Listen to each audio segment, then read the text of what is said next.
जय हिंद प्रिय विद्यार्थियों। आज हम समझते हैं कक्षा 10वीं की गणित के बारे में। और गणित में जो क्वेश्चन दिया गया है प्रश्नावली 3.2 का प्रश्न यहाँ पर दिया गया है। चौथा क्वेश्चन दिया गया है।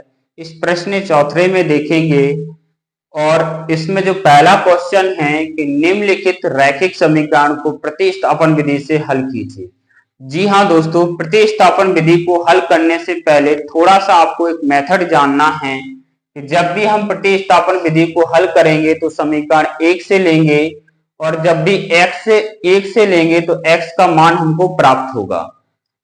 x का मान जैसे ही प्राप्त होगा हमको रखना समीकरण 2 में रखना है और समीकरण 2 जैसे ही हम लेंगे तो यहाँ पर y का मान प्राप्त होगा और y का मान जैसे ही निकलेगा वो हमको समीकरण 3 में रखना है और समीकरण 3 से हमको x और y के मान प्राप्त हो जाते हैं। दूसरी महत्वपूर्ण बात जो ध्यान में रखना है कि जो प्रश्नावली 3.2 का प्रश्न चौथा है, इस प्रश्न चौथे में थोड़ा सा दशमलव दिया गया है। दशमलव दिया गया है तो यहाँ पर विद्यार्थी हैं देखकर ही इसको डर जाते हैं। डरना बिल्कुल भी नहीं है।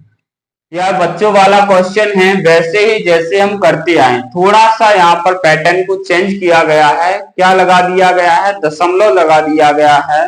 इस दशमलव को क्या है हमको भली भांति तरीके से समझना है। और प्रतिस्थापन विधि में हमने बताया था हर एक क्वेश्चन में कि x को स्थिर रखना है, लेकिन सिर्फ एक ही क्वेश्चन ऐसा है कि हमको यहाँ पर y को स्थिर रखना है और x का हमको पक्षांतर करना है।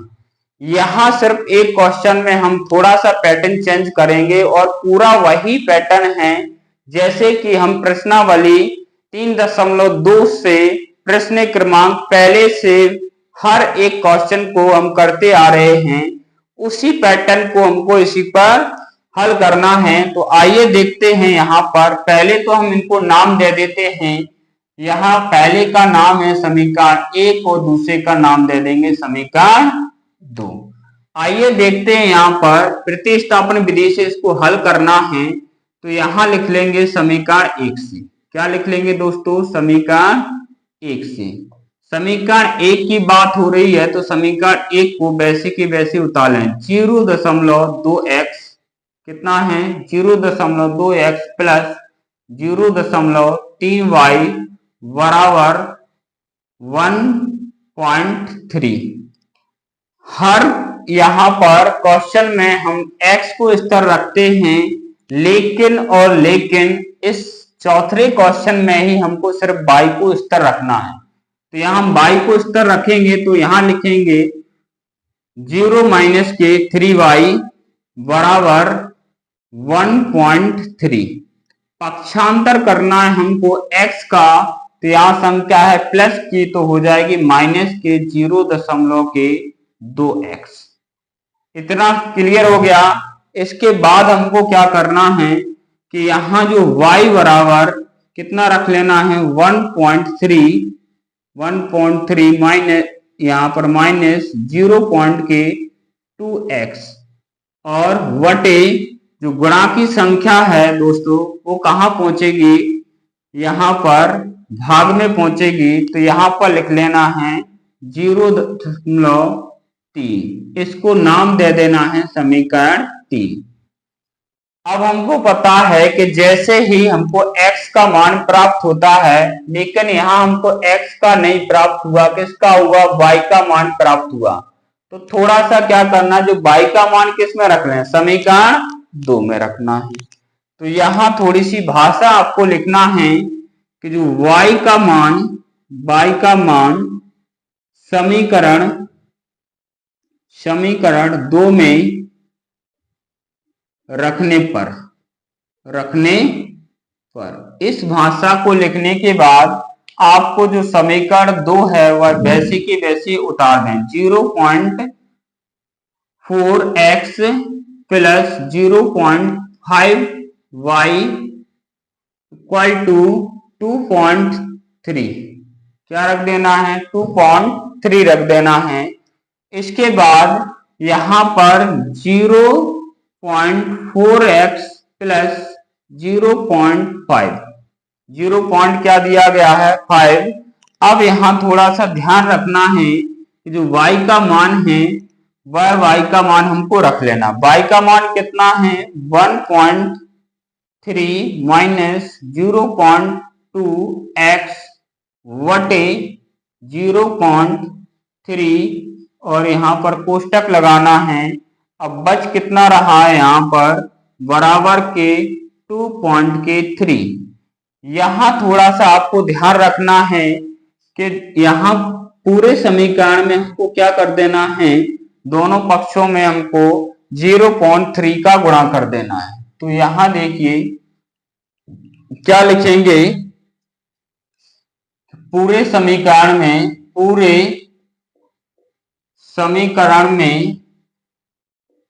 0.3 से गुणा करने पर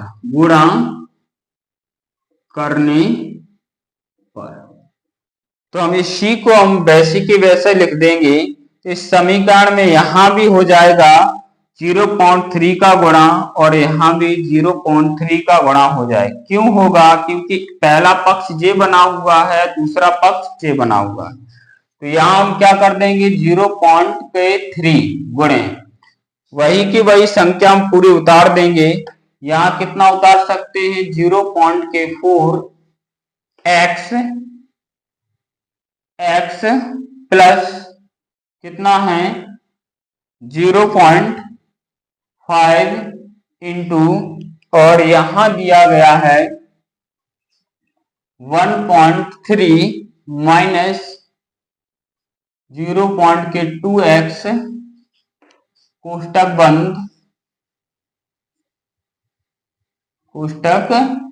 बंद और इसके बाद यहां जो दिया गया है बराबर 2.3 और यहां गुणा कर देना आपको 0.3 का।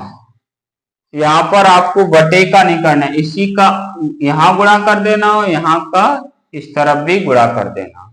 आइए देखते हैं यहां पर गुणा करेंगे तो गुणा इस वाली संख्या का आपको क्या है इधर गुणा कर देना है और यहां इसका गुणा का चिन्ह है तो इसको बारी बारी से पहले यहां गुणा करेंगे फिर यहां गुणा करेंगे, इन दोनों का आपस में यहां पर गुणा कर देंगे।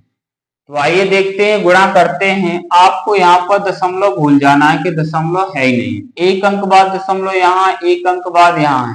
आपको ध्यान रख लेना है कि 2 अंक बाद दशमलव है। तो यहाँ संख्या का गुणा संख्या में कर देना है 4 3 12 कितना हो जाएगा 4 3 12 और x है तो क्या लिख देना है x। 2 अंक बाद दशमलव लगाना है तो 1 और 2 हो गए, यहाँ दशमलव लगा देना है, यहाँ सुविधा के लिए आपको 0 रख देना है। यहाँ प्लस का चिन्ह है तो आपको प्लस का चिन्ह लगा देना है। दूसरा यहाँ अब होगा बारी बारी से गुणा, तो वो गुणा किस प्रकार से करना है कि 0.5 का गुणा 0.3 में करना है। तो हमने कहा यहाँ दशमलव आप भूल जाइए, यहाँ सिर्फ इतना ध्यान रखना का एक अंक बाद यहाँ दशमलव है और एक अंक बाद यहाँ भी दशमलव है, तो 2 अंक बाद 13 पाने कितना होता है 65, कितना होता है 65, तो आपको 65 लिख देना है। लेकिन एक अंक बाद दशमलव यहाँ, एक अंक बाद यहाँ, तो एक और एक 2 अंक बाद यहाँ दशमलव लगा देना और यहाँ आगे सुविधा के लिए 0 रख देना। अब फिर इसके बाद चिन्हों का गुणा होगा, प्लस माइनस क्या होगा माइनस, और यहाँ गुणा करना है हमको, यानी 0.5 का गुणा किसमें करना है 0.2x में करना है। तो यहां भी दशमलव आप भूल जाइए, तो यहाँ दशमलव मान के चलिए है नहीं है, लेकिन एक अंक बाद यहाँ दशमलव, एक अंक बाद यहाँ भी दशमलव, तो कितने अंक बाद लगा देंगे दशमलव 2 अंक बाद। तो 5 दूनी कितना होता है 10, कितना होता है दोस्तों 10 होता है, और x का x और 2 अंक बाद दशमलव है तो यहाँ दशमलव और यहाँ क्या लगा देंगे दोस्तों 0 लगा देंगे, और बराबर है तो बराबर यहाँ पर कर देना है। इसके बाद क्या करना है यहाँ पर, यहाँ भी आप दशमलव भूल जाइए, तो यहाँ पर दशमलव भूल जाए, एक अंक बाद यहाँ, एक अंक बाद यहाँ है तो 2 अंक बाद है। 3 कितना होता है 69 होता है, और 2 अंक बाद दशमलव होते हैं तो 1 और 1 2 अंक बाद दशमलव लगाएंगे और बाद में 0 आपको रख देना है। अब जहां संख्या जुड़ रही है तो जोड़ना है और जहां संख्या क्या घट रही है तो वहां पर घटाना है। तो सर्वप्रथम जोड़ किया जाता है तो जोड़ कर दीजिए। तो यहाँ पहले तो हम ये देखेंगे कि यहाँ पर चर राशि और चर राशियों को एक साथ लिखेंगे, चर राशियों को अलग और चर राशियों को अलग। तो यहाँ कितना है, चर एक है 0.12x और दूसरा यहाँ कितना है -0.10x बराबर कितना है 0.69 और इसका पक्षांतर करेंगे तो कितना हो जाएगा -0.65। कितना हो जाएगा दोस्तों 65। यहाँ थोड़ा सा आपको अब क्या करना है, घटाना करना है। तो घटाना करने के लिए क्या करना है, बड़ी संख्या में से छोटी संख्या को घटाया जाता है। 0.12 में से कितना घटेगा 0.10 तो कितना बचेगा 2 और यहाँ कितना बच जाएगा 0 और यहाँ कितना बच जाएगा 0। इसको घटाया तो कितना हो जाएगा 0.0 के 2x और यहाँ भी घटाना है तो यहाँ कितना बच जाएगा, बड़ी संख्या में से छोटी घटाते हैं तो 0.69 में से कितना घटाएंगे 0.65। तो यहाँ कितना बच जाएगा, यानी 9 में से 5 जाएगा तो 5 से 6 7 8 और 9 कितना बच जाएगा दोस्तों 4 और 6 में से 6 जाएगा तो यहाँ कुछ भी नहीं बचेगा, दशमलव का दशमलव और 0 का 0। तो यहाँ कितना हो जाएगा दोस्तों 0.04। कितना हो जाएगा दोस्तों 0.04। तो x बराबर क्या हम लिख सकते हैं 0.04 और जो गुणा की संख्या है दोस्तों कहाँ जाती है, जे भाग में जाती है तो 0. के क्या लिख सकते हैं 0.2 और यहाँ देना है भाग। क्या देना है दोस्तों, भाग देना है। तो इनसे क्या है, दशमलव से दशमलव कट जाए, 2 एकम 2 2 दूनी 4। तो x बराबर कितना हो जाएगा दोस्तों 2 हो जाएगा और x का मान आपको रखना है समीकरण 3 में। किसमें रखना है दोस्तों, समीकरण 3 में। तो समीकरण 3 कहाँ है, ये वाला है। तो क्या लिख सकते हैं, x का मान समीकरण 3 में रखने पर, तो समीकरण 3 में रख देंगे। इनको थोड़ा सा आपको यानी बगल में लिख लेना है रफ कार में, जिससे आपको पता चले कि घटाना को किस प्रकार से किया जाता है। तो समीकरण 3 की बात हो रही है तो ध्यान रखना है समीकरण 3 को वैसे के वैसे उतार लेना है। तो दिया है y बराबर 1.3 माइनस 0.2x वटे कितना दिया गया है दोस्तों 0.3। कितना दिया गया है 0.3।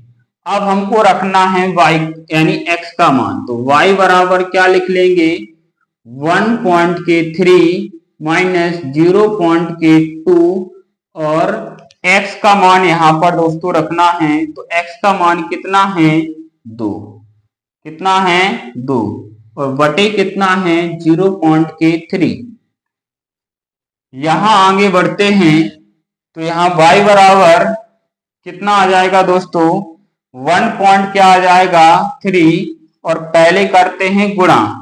तो कितना आ जाएगा माइनस 0 कितना हो जाएगा 2 दूनी 4 वटे कितना रख सकते हैं यहाँ पर हम 0.3। यहाँ अगर हम घटाएंगे तो घटाने में क्या है, थोड़ा सा इधर हम लिख लें। यहाँ कितना है कितना है 3 में से कितना घटाएंगे 1.4 घटाएंगे। कितना घटाएंगे 1.4। तो 3 के माने 13 और 13 में से 4 जाएगा तो कितना बचेगा दोस्तों 9 बचेगा और दशमलव का दशमलव 1 में से 1 जाएगा तो कितना बचेगा दोस्तों 0 बचेगा। कितना बचेगा 0। तो y बराबर आप लिख सकते हो कितना बचा हुआ है, इनको दोनों को घटाया तो 0.9 बचा हुआ है और नीचे कितना है 0.3। तो y बराबर इनका भाग देंगे तो 3 त्रिका 9। कितना हो जाएगा दोस्तों? y का मान 3 हो जाएगा। तो लिख सकते हैं अतः x बराबर, x का मान कितना निकला हुआ है? 2 और y बराबर 3। समीकरण क्या लिख सकते हैं? समीकरण निकायों के हल हैं। समीकरण निकायों के हल हैं।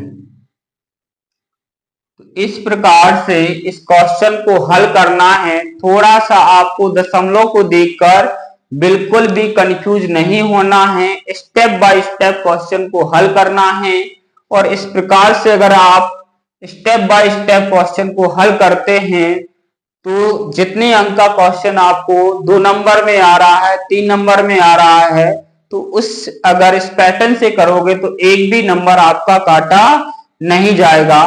आई होप, मैं आशा करता हूं कि यह वीडियो आपको समझ में आया होगा और इस क्वेश्चन के बारे में अगर कोई भी दिक्कत आ रही है तो आप कमेंट बॉक्स में कमेंट करके बताइए और इस वीडियो को आप एक एक दो दो बार आप देखिए तो ऑटोमेटिक जो क्वेश्चन है वो समझ में आ जाएगा।